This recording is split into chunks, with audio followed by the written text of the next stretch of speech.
Je m'appelle Diane Hakizimana, j'ai 35 ans, je suis journaliste burundaise. En novembre, je suis venue à Paris pour étudier un mois. À la fin de cette formation, j'ai décidé de rester. Je suis hébergée à la Maison des journalistes depuis le 7 avril 2015. Au Burundi, en tant que journaliste, avoir des menaces, c'est vraiment du quotidien. En fait, cette fois-ci, les menaces étaient non seulement liées à mon métier, mais aussi c'était aussi lié aux convictions politiques de mon mari.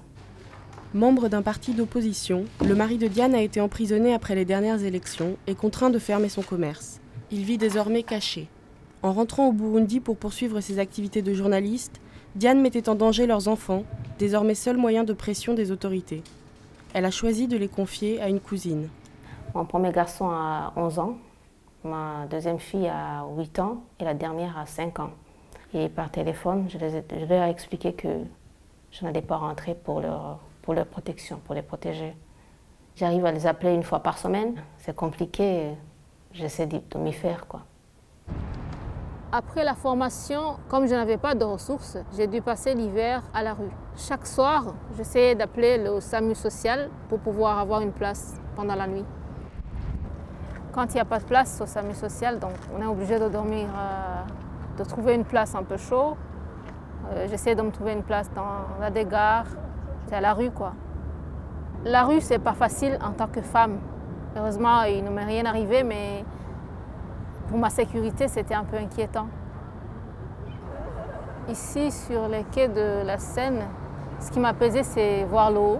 Cet endroit m'a donné l'impression d'être libre, malgré les moments difficiles que je vivais à ce moment.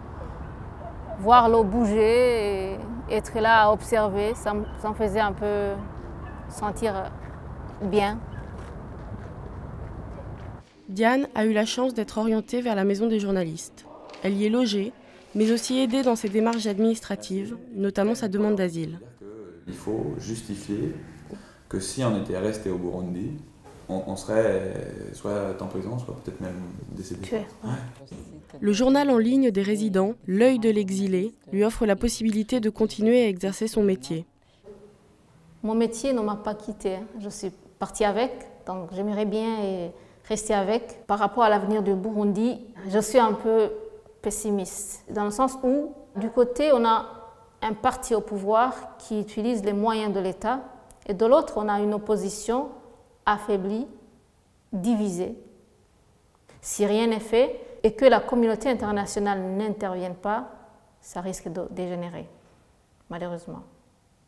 Si la France arrive à me protéger, j'envisage la vie ici.